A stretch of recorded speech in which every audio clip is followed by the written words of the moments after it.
Hello दोस्तों, आज हम अपने यूट्यूब पर माता रानी का एक बहुत बढ़िया पचरा भजन गीत लेकर के आई हूँ। दोस्तों, माता रानी का नवरात्रि आ गया है अब, और माता रानी का पचरा गीत लेकर के आई हूँ। अगर हमारा पचरा गीत आप सबको अच्छा लगेगा, प्लीज़ आप सब लाइक कमेंट सब्सक्राइब करना ना भूलिएगा, और ज़्यादा से ज़्यादा मेरा गाना शेयर करिएगा। और हमारा गाना अगर आप सबको अच्छा लगेगा तो प्लीज़ आप सबसे रिक्वेस्ट है, कमेंट के ज़रिए ज़रूर बताइएगा। ज़्यादा देर न करते हुए हम अपने गाना को स्टार्ट करने चल रहे हैं। माई महतारी सपनवा सजौले बानी, माई महतारी सपनवा सजौले बानी। आयु माई हमरे दुआरे मयरिया, आयु माई हमरे दुआरे मयरिया।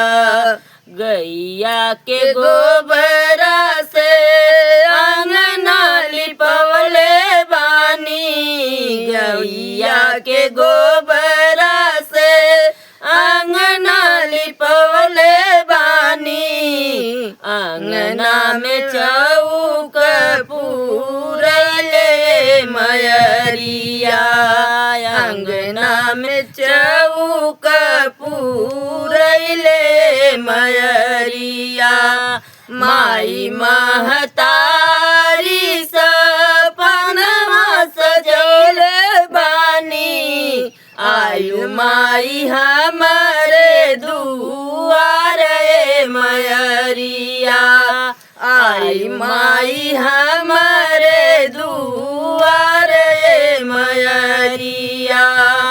चौक बीच माई बेदिया सजौले बानी, चौक बीच माई बेदिया सजौले बानी।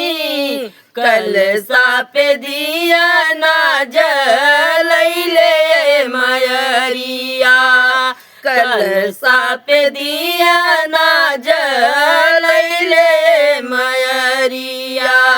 माई महतारी सपनवा सजौले बानी, माई महतारी सपनवा सजौले बानी। आयु माई हमरे दुआरे मयरिया, आयु माई हमरे दुआरे मयरिया। सात कन्या माई हो नेवता बोलौले बानी, सात कन्या माई हो नेवता बोलौले बानी। ओनहु कयारती उतारबे मयरिया, ओनहु कयारती उतारबे मयरिया।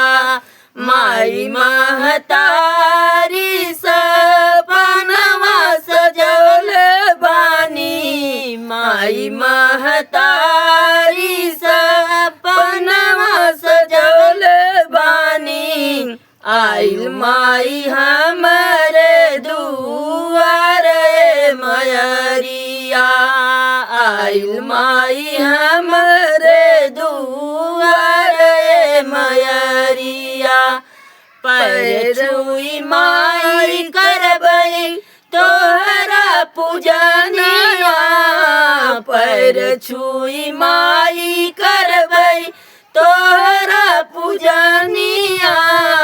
भर मुख दीवाई बादे मयरिया, भर मुख दीहुआ आशीर्वाद मयरिया। माई महतारी सपनवा सजौले बानी, माई महतारी सपनवा सजौले बानी। आयु माई हमारे दुआरे मयरिया आयु माई हमारे दूआरी